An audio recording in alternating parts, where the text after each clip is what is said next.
গণমিছিলে অংশগ্রহণ করায় আমরা ধন্যবাদ এবং কৃতজ্ঞতা জানাচ্ছি।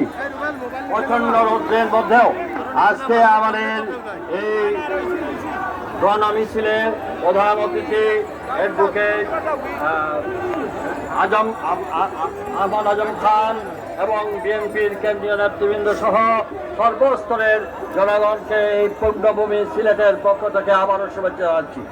আজকে আমাদের একটি দফা সিলেট বিভাগের গুমকৃত ইলিয়াস আলী সহ সকল গুমকৃত নেতাদেরকে পরিষ্কার করে আমাদেরকে জবাব দিতে হবে।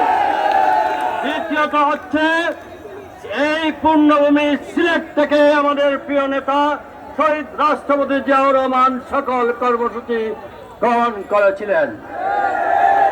আমরা কেন্দ্রীয় নেতৃবৃন্দকে এটাই বলতে চাই, সিলেট বিভাগ মুক্তিযুদ্ধ থেকে শুরু করে সকল সংগ্রামে সিলেটের ছাত্র জনতার উজ্জ্বল ভূমিকা রয়েছে।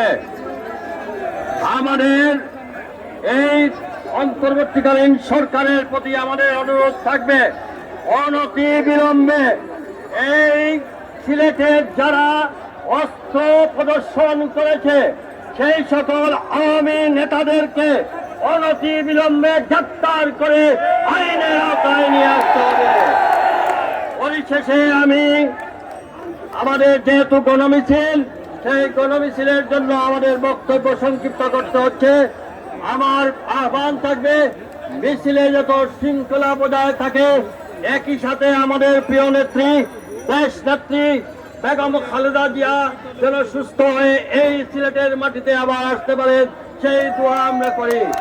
পরিশেষে আমরা আমাদের তারুণ্যের অহংকার আগামী দিনের রাষ্ট্রনায়ক তারেক রহমানকে যেদিন দেশে ফিরে আনবো, সেদিন আমরা সিলেট বিভাগ একত্রিত হয়ে আবার আওয়াজ তুলব, তারেক রহমান আসবে যখন বীরের বেশে, আমরা সেদিন সারা বাংলাদেশকে একাকার করে সকল ষড়যন্ত্রকে আমরা দাঁত ভাঙা জবাব দিব। এই প্রত্যাশা ব্যক্ত করে আমি আমার বক্তব্য এখানে শেষ করছি। আল্লাহ হাফিজ।